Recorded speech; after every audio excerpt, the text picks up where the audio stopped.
Добар ден, драги осмоделенци! Добре дојдовте во проектот Е-училница. Моето име е Симона Петковска Илиевска, наставник по етика и граѓанско образование во Основното училиште Владо Тасевски во Скопје. Денес ќе ви помогнам заедно да ја совладаме наставната содржина како е организирана власта во нашата држава или поделба на власта по предметот граѓанско образование во 8 оделение. За да се поврземе со денешната наставна содржина, да се потсетиме што знаеме досега. Уште античкиот филозоф Аристотел верувал дека човекот е општествено суштество, зоон политикон.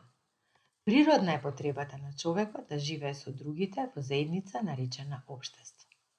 Општеството е организирана група луѓе кои заедно живеат и соработуваат. Кога општеството е организирано, велиме дека прераснало во држава. Со воведување на институциите, општеството станува држава. Еден голем англиски филозоф по име Томас Хобс сметал дека кога би немало држава, власт, закони, општеството би било многу хаотично и многу конфликтно. Секоја држава има власт. Власта е таа која ги носи заедничките правила на однесување. Но кој го дал тоа право на власта? Се разбира, тоа право и го дале граѓаните. Само тогаш, кога граѓаните ќе ја дадат власта на оние кои владеат, се смета дека власта е прифатена и легитимна. Праведна и демократска власт е онаа власт која ги почитува и штити човековите права и слободи. Денес треба да разбереме што е поделба на власта. Поделбата на власта е основна карактеристика на демократијата. Демократската власт мора да е поделена на гранки, при што секоја гранка има своја област на владење. Зошто е важна поделбата на власт? Тоа е така за да се спречи концентрација на моќ во рацете на еден центар или една личност. Тоа секако не е принцип на демократијата. Концентрирање на моќ во рацете на еден човек. Учењата за поделбата на власта постоеле многу одамна. Тие на некој начин се основа на денешната демократија, како на пример францускиот филозоф Монтескје кој зборува за трите дела на власта: законодавна, извршна и судска. Да заклучиме, без поделба на власта нема правна држава. На следниот слајд ќе видиме како е поделена власта во нашата држава. Според Уставот на Република Северна Македонија, власта е поделена на законодавна власт, носи закони, извршна власт, спроведува закони и судска власт гарантира почитување на законите. Сите три власти се независни една од друга, ниту една власт не смее да се меша во надлежностите на другите власти, но сепак тие може да соработуваат за да се обезбеди функционалност на државата. Сега малку поединечно за секоја од трите гранки на власта. Одиме прво со законодавната власт. Носител на законодавната власт е собранието. Граѓаните, ние, на парламентарни избори го бираме составот на собранието, односно пратениците. Некои од основните надлежности на собранието се дека тоа е институција, единствена институција која носи, менува и дополнува закони, носи и менува устав, ја бира извршната власт, односно владата, го избира народниот правобранител, го донесува републичкиот буџет и многу други работи. Сега за сега е доволно да ги знаете само некои од надлежностите на собранието. Секако дека собранието има и други надлежности од типот на распишување референдум, утврдување јавни давачки и даноци, одлучување за војна и мир, ратификација, одобрување на меѓународни договори, контрола на работата на владата и така натаму, но овие наведени на слайдот се сосема доволни за сега. Одиме понатаму со втората гранка на власта, односно извршната власт. Носители на извршната власт се владата и председателот на државата. Владата како дел од извршната власт се состои од председател на влада, односно премиер, и министри. Извршната власт, односно владата, спроведува закони кои ги донало собранието. Значи, собранието ги носи законите, а владата ги спроведува законите.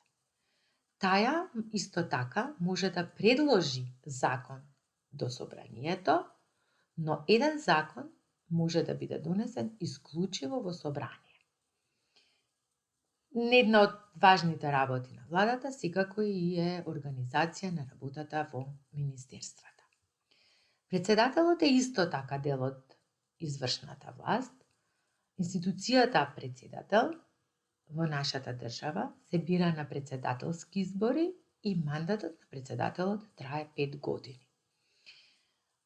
Има неколку надлежности. Прво, врховен командант на вооружените сили ја представува државата во меѓународната политика, председава со Советот за безбедност и ова се само некои од надлежностите на председателот на институцијата председател на државата. Третата гранка на власта е судската власт.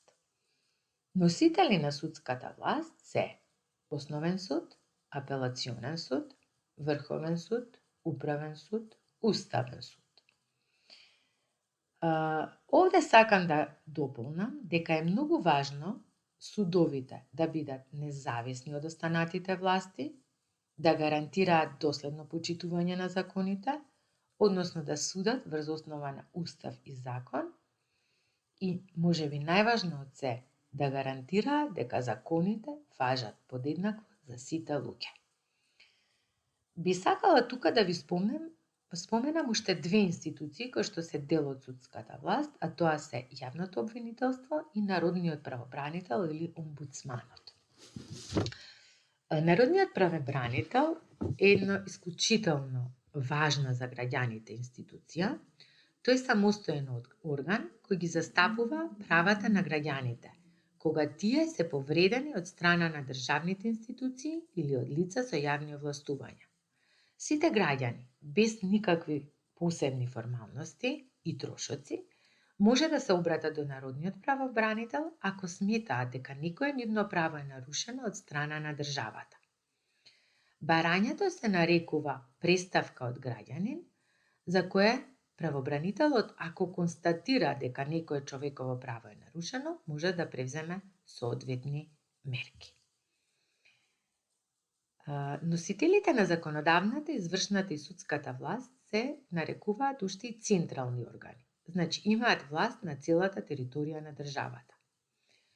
Но за подобро и поефикасно функционирање на државната власт, државата е поделена на повеќе локални самоуправи, наречени општини. Граѓаните на локални избори бираат совет на општина и градоначалник. Некои од надлежностите на локалната самоуправа се во делот на урбанизмот, животната средина, комуналните работи, хигиената, образованието, спортот на локално ниво и така натаму. Локалната самоуправа има многу важна улога во секојдневниот живот на граѓаните. Таа впрочем е најблиска до граѓаните и ги решава нивните локални проблеми. Ова се деловите на власта кои сакав да ви ги објаснам денеска.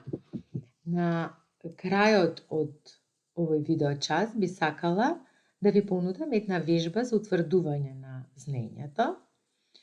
Обидете се да го користите Уставот на Република Северна Македонија. Многу лесно може да го најдете на интернет. Секаде на интернет. Истражувајте во него, прво видете го каков документ е, што представува, што содржи во себе и истражувајте кои надлежности се поврзани со соодветната гранка на власт. Например, јас тука ви наведов неколку прашања. Кој одлучува за војна и мир? Кој воспоставува дипломатски и конзуларни односи со други држави? Кој носи закони? кој суди, кој признава влади и држави. Сите овие прашања се нечиви надлежности. Вие со помош на документот наречен Устав, кој е највисок правен акт на државата, обидете се да најдете чива надлежност се прашањата. Тоа навистина ќе ви улесни и ќе ви помогне да го утврдите денес стекнатото знаење. Ви благодарам за вниманието, ви посакувам среќна и успешна работа. До видување до следното видео.